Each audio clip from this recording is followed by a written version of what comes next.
అభివృద్ధిని అడ్డుకునే వాళ్ళు రాష్ట్రానికి శత్రువులే. ప్రపంచ వేదికగా ఫ్యూచర్ సిటీ రూపుదిద్దాలి. మూసీ ప్రక్షాళనను అడ్డుకోవడం దుర్మార్గం. ముఖ్యమంత్రి Revanth Reddy. గచ్చిబౌలిలో integrated sub registrar కార్యాలయాల శంకుస్థాపన. శిలాఫలకాన్ని ఆవిష్కరించిన ముఖ్యమంత్రి రేవంత్ రెడ్డి. చిత్రంలో మహేందర్ రెడ్డి, మంత్రులు పొంగులేటి, శ్రీధర్ బాబు. ఇక జస్టిస్ సుదర్శన్ రెడ్డికి లౌకిక పార్టీలు మద్దతు ఇవ్వాలి. సిపిఐ రాష్ట్ర మహాసభల్లో జాతీయ ప్రధాన కార్యదర్శి డి రాజా అన్నాడు. ఇక యూరియా ఇచ్చిన పార్టీకే ఉపరాష్ట్రపతి ఎన్నికల్లో మద్దతు. కేటీఆర్ వేలు ఇచ్చే శక్తి అయితే ఎన్డీఏ దగ్గరనే ఉంది కాబట్టి ఎన్డీఏకే మద్దతు. కంచె ఐలయ్య గారిని అభ్యర్థిని చేసినంటే ఇవాళ బీసీలంతా సంతోషపడేటోళ్ళు. అయితే నిన్న మీరు మాట్లాడిన తర్వాత ఇప్పుడు కేటీఆర్ కూడా మాట్లాడిండు తర్వాత ఏమని కంచె ఐలయ్యనే వేయాలని చెప్పేసి. మరి కంచె ఐలయ్య ముంగడ ఈ సుదర్శన్ రెడ్డి ఎంతనే చెప్పి ఆయన కూడా అన్నాడు బీసీ.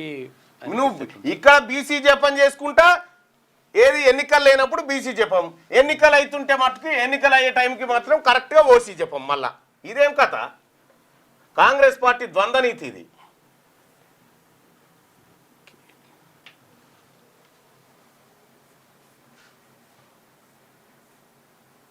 ఇదే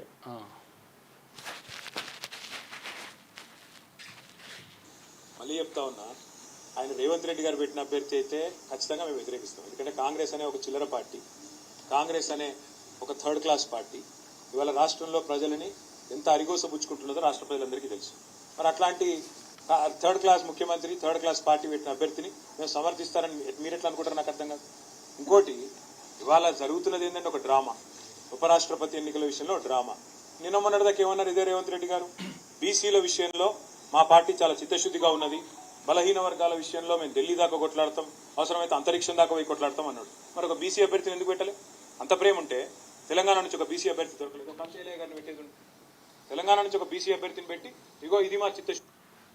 ఈయనకు చిత్తశుద్ధి లేదు, లొటపీస్ లేదు, ఏమీ లేదు. ఈయన కంప్లీట్ గా రెడ్డిలకు సంబంధించినటువంటి ప్రతినిధి మాత్రమే. బీసీలార పొరపాటున కూడా మీరు నమ్మారు.